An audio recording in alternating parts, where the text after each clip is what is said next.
الحمد لله نحمده ونستعينه ونستغفره ونؤمن به ونتوكل عليه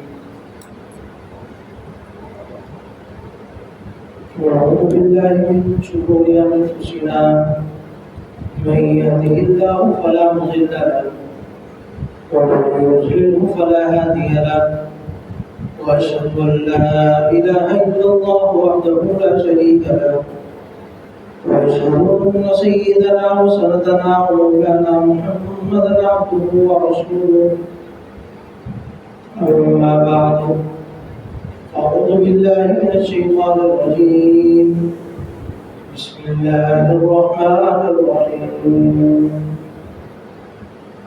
يا ليتني قدمت لحياتي فيومئذ لا يعذب عذابه أحد صدق الله العظيم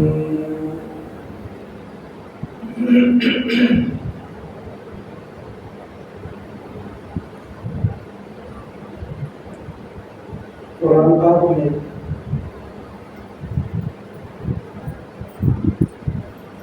انسان کی چاہت یا انسان کی مایوسی کو اللہ رب العزت نے بروز قیامت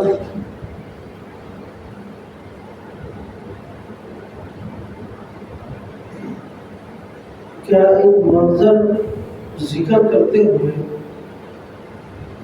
مختلف طریقوں سے اس کو بیان کیا ہے قرآن پاک کے اندر تقریباً کوئی 9 مواقع ایسے ہیں جہاں پر انسان اپنی مایوسی کو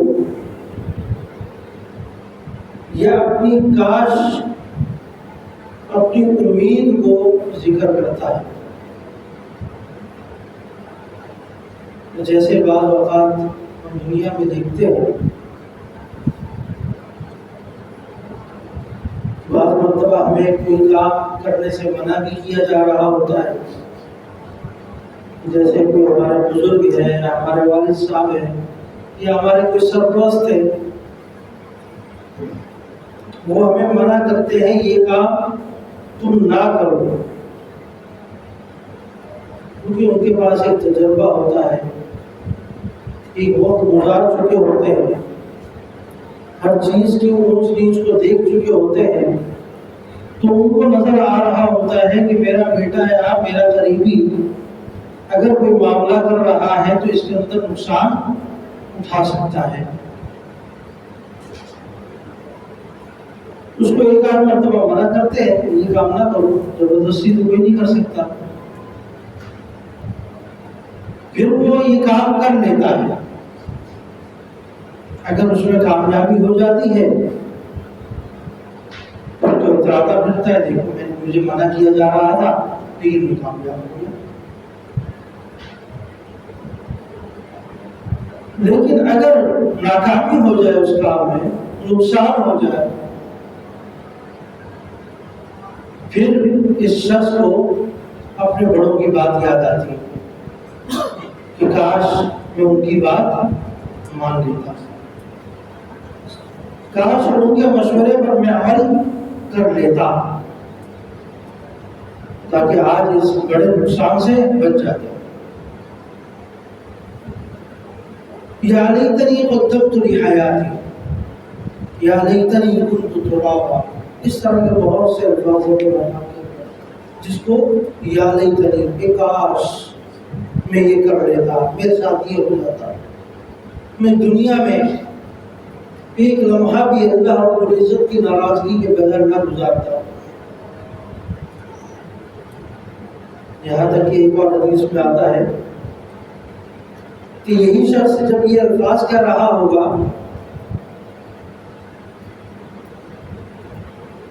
تو اسے معمولی نیکیوں پر اتنا بڑا اجر دکھایا جا رہا ہوگا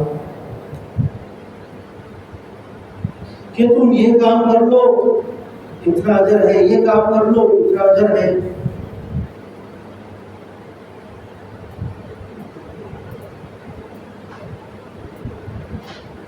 اگر تم نے یہ کیا ہوتا تو اتنا اجر مل جاتا. وہ دوسروں کو دیکھ رہا ہوگا، اس نے فلاں کام کر لیا، اس کو جنت کی بشارت ہو گئی.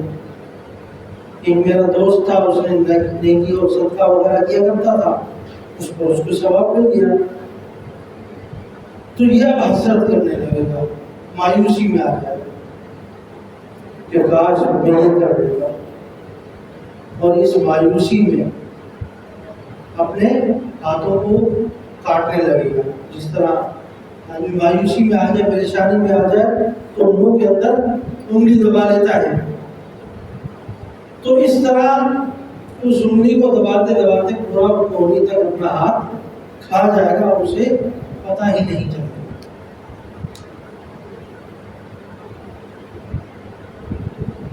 کیوں؟ اس کے سامنے اتنے بڑے بڑے انعامات اس کو نظر آ رہے ہیں.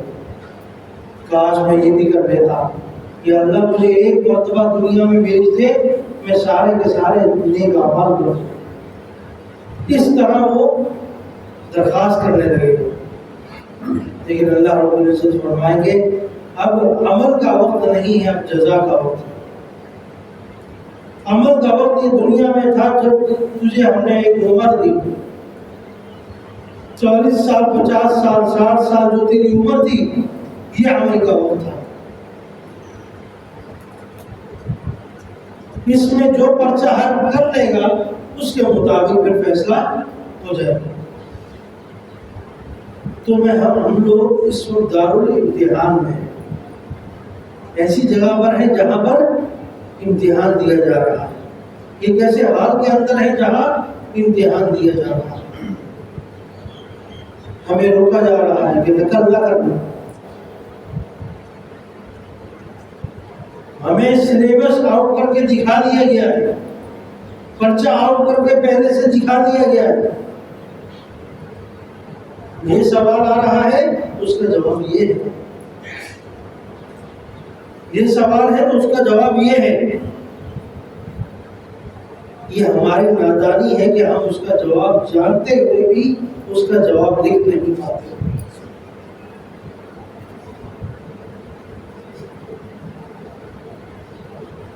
وہ کون سی چیز ہے جو نبی اکرم صلی اللہ علیہ وسلم نے، صحابہ کرام نے ہم تک نہ پہنچائی؟ اليوم اکملت لکم دینکم واتممت علیکم نعمتی ورضیت لکم الاسلام دینا. آپ علیہ السلام نے حجۃ الوداع کے موقع پر اعلان کر دیا کہ آج میں نے اپنا دین مکمل کر دیا تم لوگوں کو. قرآن پاک کی صورت میں ہمارے سامنے موجود ہے.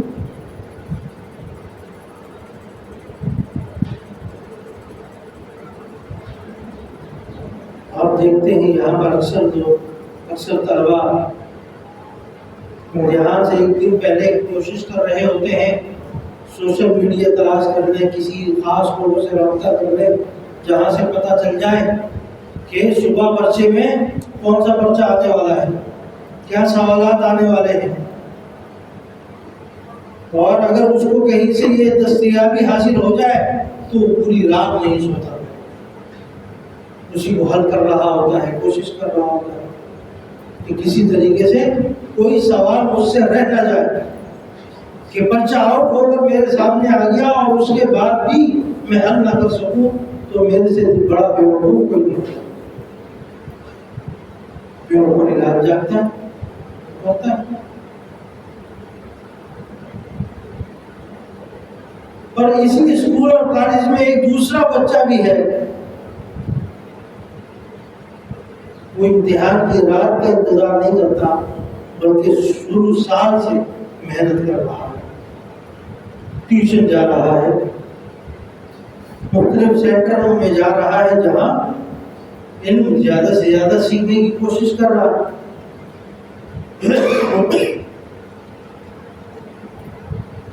اس کو ایک خوف تو ہوتا ہے امتحان حال کا، ایک ڈر تو ہوتا ہے، لیکن دوسری طرف اطمینان بھی ہوتا ہے کہ الحمدللہ میں نے اپنا پورا سال ضائع نہیں کیا، میں نے اپنا وقت ضائع نہیں کیا. اب اگر کوئی مجھ سے سوال کرے گا، بچے میں کوئی سوال آئے گا تو میں حل کر سکتا ہوں۔ 80-90% اس کو اپنے پر اعتماد ہوتا ہے۔ کہیں کوئی سوال ایسا آ گیا، سلیبس سے ہٹ کر آ گیا، کوئی اس طرح کی چیز آ گئی جس کی طرف وہ توجہ نہ کر سکا تو وہ بات ہے۔ ورنہ 80-90% وہ مطمئن ہوتا ہے کہ مجھ سے کوئی سوال کیا جائے گا مشکل۔ جیسے رابعہ بصری ایک عورت گزری ہے، اللہ کے قریبی لوگوں میں سے، شکل صورت میں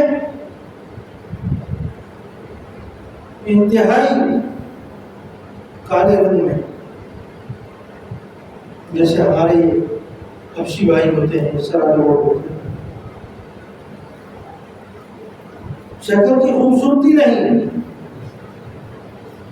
لیکن اللہ کا قرب حاصل کیا، انتقال ہو جاتا ہے، دفنا دیا جاتا ہے، فرشتے آتے ہیں سوال کرتے ہیں من ربک من نبیک ما دینک، ابھی وہ پہلا سوال ہی کرتے ہیں، آگے سے جواب دیا جاتا ہے کہ جس کو پوری زندگی نہ بھولی کہ چند ہاتھ زمین کے نیچے آ کر بھول جاؤں گی، یہ نہیں کہا کہ میرا رب اللہ ہے، من ربک یہ نہیں کہا کہ میرا رب اللہ ہے، آگے سے ان سے سوال کر دیا جس کو پوری زندگی نہ بلایا کہ چند ہاتھ زمین نیچے زمین میں آ کر اسے بھول جاؤں گی، فرشتے واپس چلے گئے، ان سے سوال مزید نہیں۔ تو اللہ کے نیک لوگ اس طرح کے ہوتے ہیں، ان سے سوال بھی ہو بعض دفعہ وہ سوال کا جواب نہیں دیتے یا جواب ایسا دیتے ہیں کہ اگلا بندہ دوسرا سوال ہی نہ کرے۔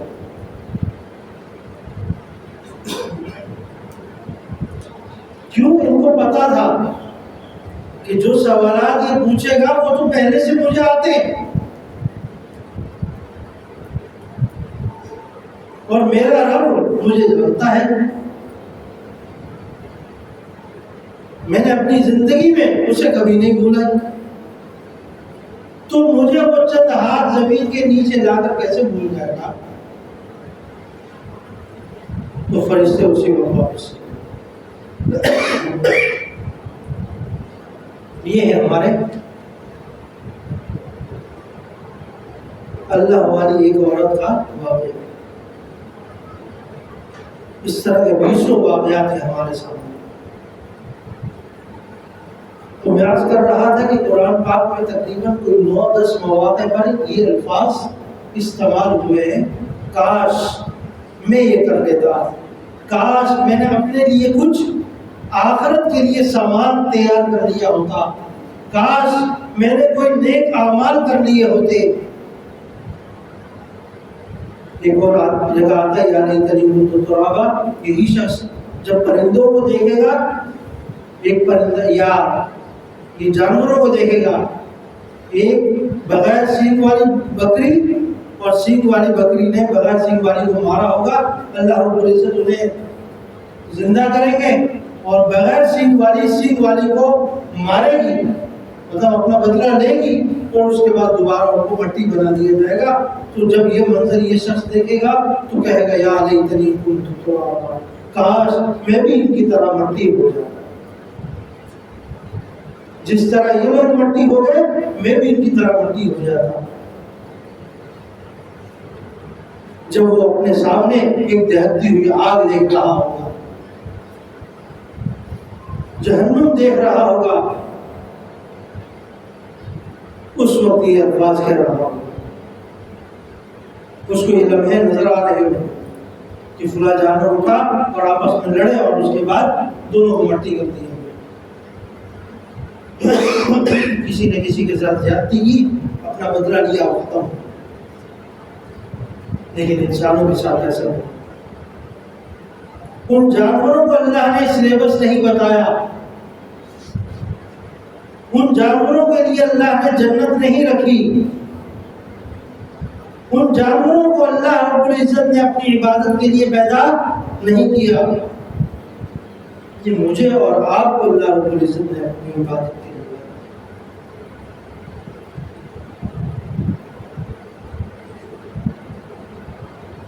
ہمارے اس یہاں پر وقت گزارنے پر اللہ رب العزت کی طرف سے جنت ہے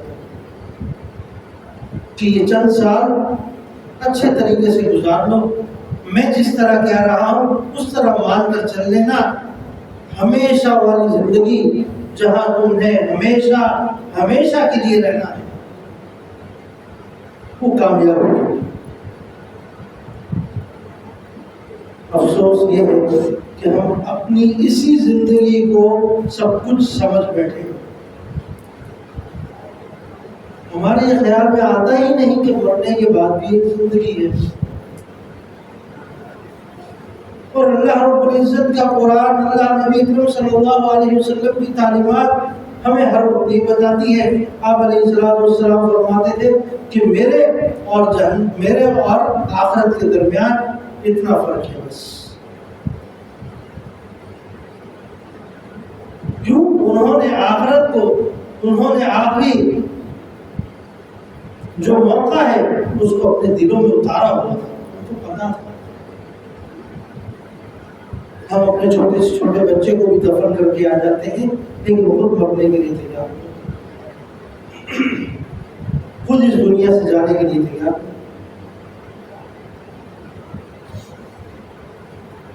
تو یہ چند دن کی زندگی، اگر اس کو تھوڑا سا اللہ رب العزت اور نبی اکرم صلی اللہ علیہ وسلم کی تعلیمات کے مطابق گزار لیں، ہمیشہ کی جنت ہمارے لیے، ہمیشہ کی سکون اور راحت ہمارے لیے۔ پھر بھول جائیں گے ہم یہ ڈرامے فلمیں دیکھنا، پھر بھول جائیں گے ہم وقت کا ضیاع کرنا، پھر بھول جائیں گے نماز کو چھوڑنا۔ اذان ہوتی ہے، مسجد میں کوئی نہیں،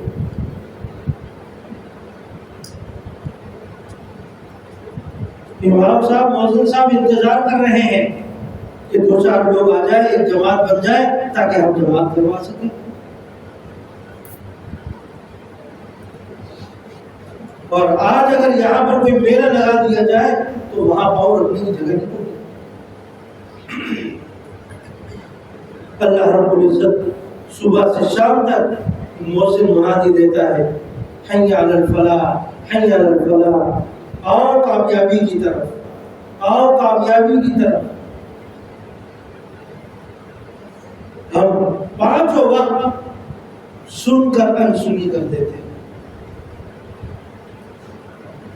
تو قیامت کے دن اللہ رب العزت کو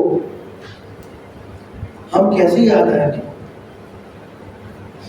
نبی اکرم صلی اللہ علیہ وسلم پر درود ہم نہیں بھیجتے، ہمارا نام ان کو کیسے یاد ہوگا؟ اللہ رب العزت عمل کی توفیق عطا فرمائے، اور اس زندگی کو جو ہمیں ملی ہے، اور جو 25 26 سال 30 سال 50 سال گزر گئے، چند سال باقی ہیں، اس کو نبی اکرم صلی اللہ علیہ وسلم کی تعلیمات کے مطابق گزارنے والا بنائے۔ وما علینا الا البلاغ۔